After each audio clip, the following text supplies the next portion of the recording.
7वें अध्याय में 1 से 3 श्लोक तक भगवान ने अर्जुन को सत्य स्वरूप का तत्व सुनने के लिए सावधान कर उसे कहने की प्रतिज्ञा की। फिर उसे जानने वालों की प्रशंसा करके 27वें श्लोक तक उस तत्व को विभिन्न तरह से समझाकर उसे जानने के कारणों को भी अच्छी तरह से समझाया। और आखिर में ब्रह्मा, अध्यात्म, कर्म, अधिभूत, अधिदैव और अधियज्ञ सहित भगवान के समग्र स्वरूप को जानने वाले भक्तों की महिमा का वर्णन करके वह अध्याय समाप्त किया।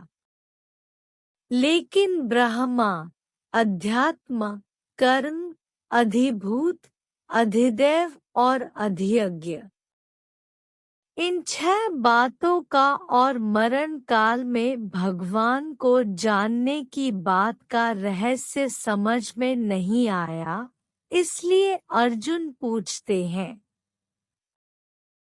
अर्जुन ने कहा, हे पुरुषोत्तम, वह ब्रह्मा क्या है? अध्यात्म क्या है? कर्म क्या है? अधिभूत नाम से क्या कहा गया है और अधिदैव किसको कहते हैं? हे मधुसूदन, यहाँ अधियज्ञ कौन है और वह इस शरीर में कैसे है? तथा युक्त चित्त वाले पुरुषों द्वारा अंत समय में आप किस प्रकार जानने में आते हैं? श्रीमान भगवान ने कहा, परम अक्षर ब्रह्मा है, अपना स्वरूप अर्थात जीवात्मा अध्यात्म नाम से कहा जाता है।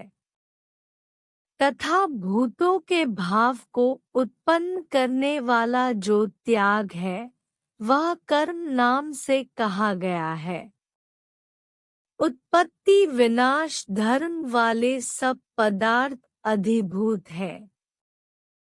हिरण्यमय पुरुष अधिदैव है और हे देहधारियों में श्रेष्ठ अर्जुन, इस शरीर में मैं वासुदेव ही अंतर्यामी रूप से अधियज्ञ हूँ।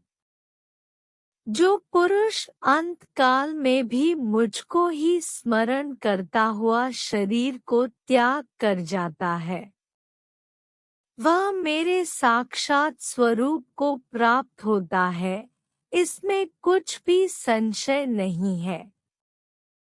हे कुंती पुत्र अर्जुन, यह मनुष्य अंतकाल में जिस जिस भी भाव को स्मरण करता हुआ शरीर का त्याग करता है उसको ही प्राप्त होता है, क्योंकि वह सदा उसी भाव से भावित रहा है। इसलिए है अर्जुन, तू सब समय में निरंतर मेरा स्मरण कर और युद्ध भी कर। इस प्रकार मुझ में अर्पण किए हुए मन बुद्धि से युक्त होकर तू निसंदेह मुझको ही प्राप्त होगा।